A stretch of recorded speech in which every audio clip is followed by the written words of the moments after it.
actually went on their own website, the CDC, and changed the actual definition of what a vaccine was.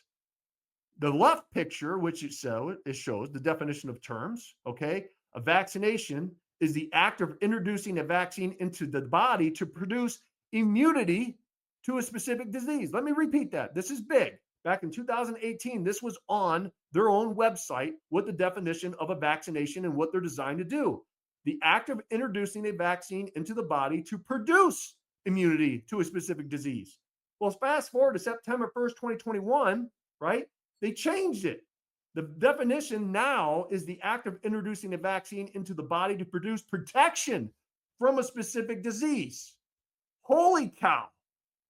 Do you understand how big that is? They actually went on and changed it. Why? Because I said this from the very beginning. Even when President Trump was pushing Operation Warp Speed, I was like, this is not a vaccination.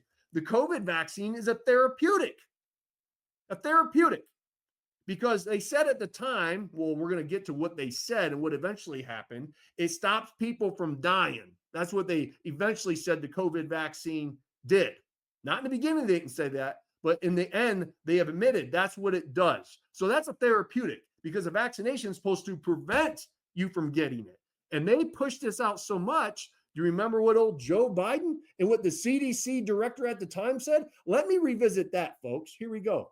You're okay. You're not going to get COVID if you have these vaccinations. Yeah.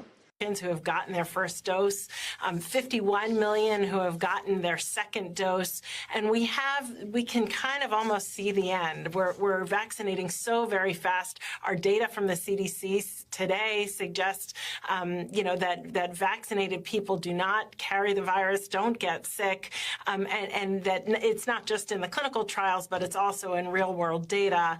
And yet, on the other side, remember that. Holy cow. These people, I don't know how they sleep well at night. Because remember, for those of us who said we're not taking this garbage, and let's go back because this is huge. Why didn't they call it a therapeutic? Why didn't they call it a therapeutic? Because then they would have been liable for what? Damages, death, side effects. They had to call it a vaccine so there wouldn't be liability.